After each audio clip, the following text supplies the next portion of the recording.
School का बस्ता school का बस्ता मांग कर लिया गया है। क्यों? इसलिए कि लालू नीतीश के 35 साल के राज ने बिहार के बच्चों के पीठ से स्कूल का बस्ता हटाकर बोरा बांध दिया है, मजदूरी का बोरा बांध दिया है। तो जन स्वराज की जो सोच है, बिहार के लोगों की गरीबी को खत्म करने का रास्ता है शिक्षा, यानी कि स्कूल का बस्ता। बिहार के लोगों के लिए रोजगार का रास्ता है स्कूल का बस्ता। बिहार में पलायन अगर रोकना है तो उसका रास्ता है स्कूल का बस्ता। इसीलिए जन स्वराज का चुनाव चिन्ह है स्कूल का बस्ता, क्योंकि पढ़ाई से ही लोगों का विकास हो सकता है, पढ़ाई से ही गरीबी दूर हो सकती है।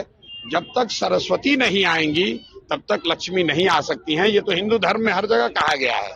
तो बिहार में गरीबी दूर करने का सबसे बड़ा जरिया है अच्छी पढ़ाई, और हम जन स्वराज की पूरा फोकस ही है पढ़ाई और रोजगार, और इसीलिए हम लोग का चुनाव चिन्ह भी है स्कूल का बस्ता। बहुत तेजी के साथ बिहार में जम्मू कश्मीर में माइग्रेंट लेबर की हत्या हुई है।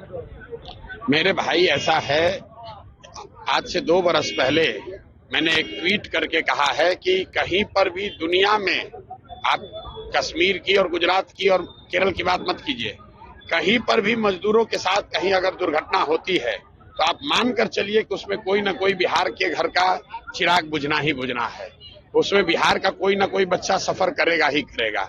यहाँ के नेता ये इतने बेवकूफ लोग हैं कि कहते हैं कि अगर बिहार का लोग नहीं रहेगा तो दिल्ली में कूड़ा करकट जमा हो जाएगा, दिल्ली में सफाई नहीं हो जाएगा, वहां व्यवस्था ठप हो जाएगा।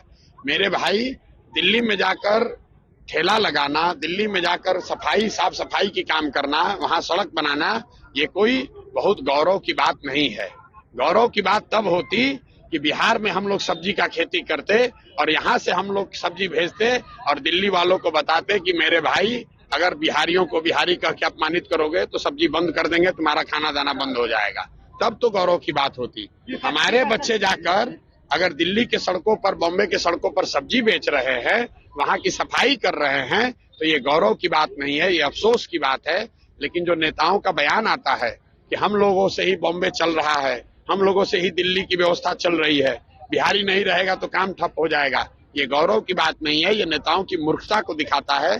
और ये दिखाता है कि 30-35 साल में कैसे लालू नीतीश के राज में बिहार राज्य में पूरा राज्य अनपढ़ों का और मजदूरों का राज्य बन गया है। हम लोग स्टील सीमेंट नहीं बनाते हैं, टीवी फ्रिज नहीं बनाते हैं, हम लोग कंप्यूटर नहीं बनाते हैं, हम लोग यहाँ से जवान बच्चों को मजदूर बनाकर पूरे राज्य में भेज रहे हैं। आप छठ में दुर्दशा देख लीजिए, किसी स्टेशन पर जाइए, बच्चे किस दुर्दशा में आ रहे हैं वापस अपने घर। कोई लैट्रिन में सोकर आ रहा है, कोई लटक कर आ रहा है, कोई जानवर की तरह ट्रीट किया जा रहा है। केंद्र में इनकी सरकार है, पटना में नीतीश कुमार बैठा हुआ है। इससे पूछिए एक आदमी को, मांझी जी आपके जो मंत्री हैं, पूछिए कि किस रेलवे स्टेशन पर गया है ये आदमी आज तक एक आदमी का मदद करने के लिए कि बिहार के बच्चों को आने की कम से कम व्यवस्था हो जाए। और ये लोग वोट मांग रहे हैं 30-30 साल से। जन स्वराज बहुत तेजी के साथ का ट्वीट आया है, ये मोदी का ट्वीट आया है जिसमें कहा गया है कि कांग्रेस जो एहसास हो गया है कांग्रेस को कि जो खोखले वादे करते हैं उसको पूरा करना कितना मुश्किल है। अरे भाई, ऐसा है, वो पीएम मोदी का मामला, अभी मामला बिहार का है। बिहार में मोदी जी ये बताएं कि बिहार के लिए 12 साल में उन्होंने क्या किया। जो भाजपा के समर्थक हैं, मैंने उनको पिछले 2 साल से खुली चुनौती दे रखी है। भाजपा ने, मोदी जी ने बिहार के लिए कुछ किया या नहीं किया, इस बात को छोड़ दीजिए। मोदी जी ने बिहार के लिए पैसा प्रोजेक्ट दिया कि नहीं, इसको भी छोड़ दीजिए।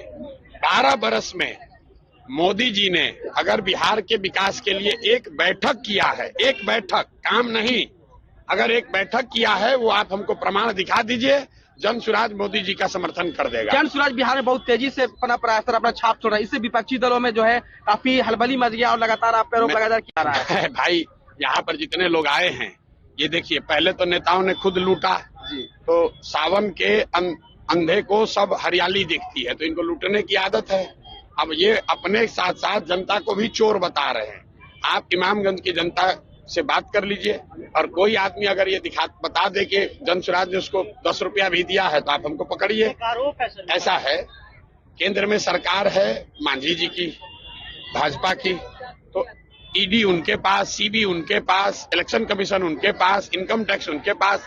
तो अगर किसी को 1 लाख रुपया दिया गया है तो उसको पकड़ लें, और पकड़ के फिर उस पर कार्रवाई करें। एक आरोप आपको लगता है कि सही लोग सामूहिक प्रयास जो आपका लगातार आप लोगों में लगा कर दे सकते हैं, तो विपक्ष के जीतन राम मांझी के बेटे संतोष मांझी जी एक बार बता रहे थे आपके बारे में, उन्होंने जो अपना लीडर चुना है, जैसे बेलागंज में अजमत हो गए या फिर यहाँ पे जितेंद्र पासवान हो गए, क्रिमिनल एक्ट लगा हुआ है। ऐसा है, 9वीं फेल का ऐसा इंटर पास। सुन लो मेरी बात, 9वीं फेल होने से कोई आदमी की ताकत या उसकी योग्यता नहीं झलकती है। कई बार जब आप किसी गरीब परिवार में पैदा हुए या आपके गांव में स्कूल नहीं है तो आपकी फॉर्मल शिक्षा नहीं होगी, लेकिन अगर आप मुख्यमंत्री के लड़के हैं, आपके माँ बाप मुख्यमंत्री हैं और आप 9वां भी पास नहीं किए, तो आपकी योग्यता से ज्यादा ये इस बात को दिखाता है कि शिक्षा को लेकर आपका नजरिया क्या है, शिक्षा को लेकर आप सोचते क्या है। मैं वो बात कर रहा हूँ। बात जहां तक जनसुराज के उम्मीदवारों की है, तो यहाँ पर जितेंद्र पासवान जी चुनाव लड़ रहे हैं। इस क्षेत्र में अभी तक हमको तो कोई ऐसा नहीं मिला जिसने ये कहा हो कि आदमी अपराधी है। हमको तो कोई नहीं मिला जिसने ये कहा कि जितेंद्र पासवान ठग है, बालू माफिया है। अगर है तो आज आप हमको प्रमाण दिखा दीजिए, आज हम उसका कैंडिडेचर वापस ले लेंगे। वो आदमी ठग नहीं है, वो आदमी यहाँ क्रिमिनल नहीं है, वो यहाँ का बालू माफिया नहीं है, शराब का धंधा नहीं करता है। यहाँ पर एक अस्पताल चलाते हैं। अब इसमें आपको क्रिमिनल क्या लग रहा है भैया? सर इस वर्ष से अगर यदि जनसुराज अगर आपका टीम कुछ नहीं है, जनसुराज यहाँ जीत रहा है। इसलिए नहीं कि प्रशांत किशोर कह रहे हैं, आपने अभी सभा में सुना, हम तो वोट भी नहीं मांगे। इसलिए जनसुराज जीतेगा क्योंकि 30-35 साल से जनता यहाँ लालू, नीतीश, भाजपा की सरकार से त्रस्त है।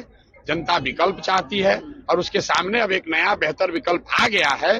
तो जितने लोग भाजपा के डर से लालू को और लालू के डर से भाजपा को वोट देते थे, अब उनके पास डरने की जरूरत नहीं है। उनके पास एक नया स्वच्छ विकल्प है, नया रास्ता है और जनता इस बार उनको सबक